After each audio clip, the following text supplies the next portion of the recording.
I heard this commentary about 4 or 5 months ago in kind of preparation to interviewing you. You know, my antenna goes up and I'm thinking, okay, we're going to interview the godfather of franchising. So I'm kind of mentally the last few months, you know, kind of thinking about it. And I talked to this guy and he was explaining to me that he has found a franchise that he loves because there's no ongoing franchise fee. And so I'm thinking, well, if the franchisor doesn't make any money by selling a franchise, really, that doesn't make sense. Have you heard about these kinds of things? Are people really doing this? It's not that common, but they're out there.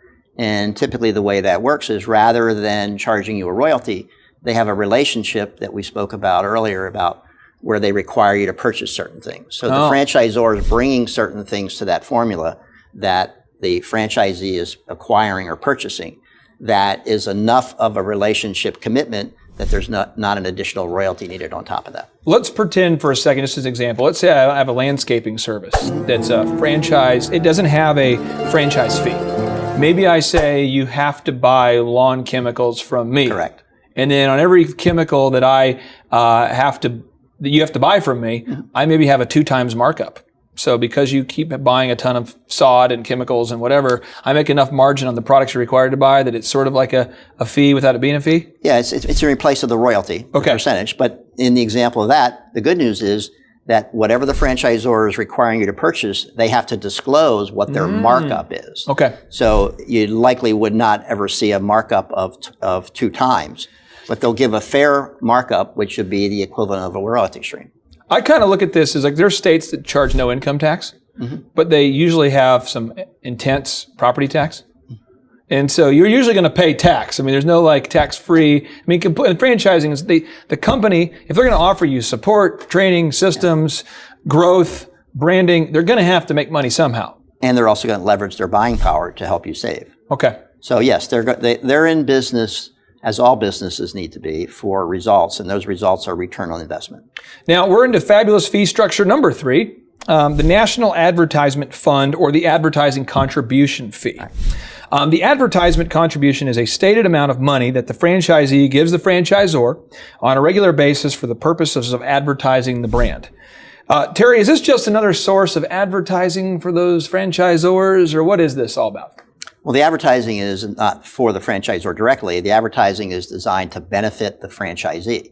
In fact, those funds that they collect are actually kept separate from their audited business funds, and they're audited separately. So they have a lot of restrictions of the way they can be used and how they need to be accounted for.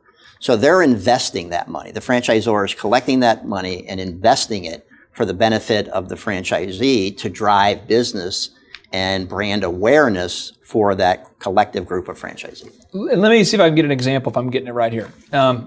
Every time I turn on the radio, I go to ESPN. I listen to a lot of ESPN on the way to work. It's nice, shallow thought stuff, you know, kind of clears my mind while I'm driving. And I'll listen to Mike and Mike a lot. And they'll have these Subway commercials that are always on. Are all the franchisees throughout the country paying a little bit of money that goes towards buying these advertisements? Is that kind of what we're talking about? Absolutely. Or when you turn your TV on and there's a Burger King or a McDonald's TV ad, that came from a byproduct of all the franchisees contributing a small percentage so that everybody can benefit on a large scale. And that has to be powerful. I mean, I don't know anybody who doesn't know what a Subway is. Yeah. I mean, that has to be powerful, right? Well, take a look at it from a brand that's not on national TV or is not a brand name that's highly recognizable, and you're just growing a brand.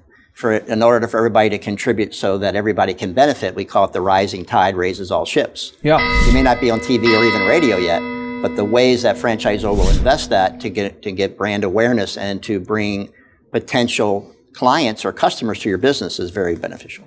Now we're moving on to the fabulous fee structure number 4. I don't even know if this is necessarily a fee. I might even be misclassifying it, but it's kind of like the 4th thing that you're going to have to pay a lot of times if you own a franchise. There is this advertising commitment. And this is the amount of money that the franchisor requires the franchisee to spend on local market advertising for the business. Yes. And as I was reading some FDDs from different franchises, I discovered that a lot of them say you have to spend $2,000 a month on some kind of advertising, or they put a minimum. Why would a franchisor impose a minimum amount of advertising that I have to spend as a franchisee? Great question.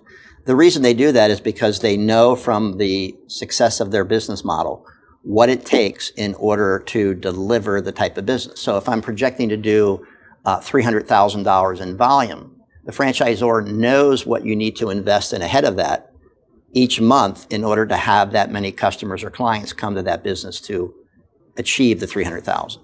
So they want franchisees to understand that marketing and advertising and promoting that business is the foundation of any future success. And they want them to be clear that this is not highly recommended or, negotiable, that this is the basis that you're going to commit to grow that business.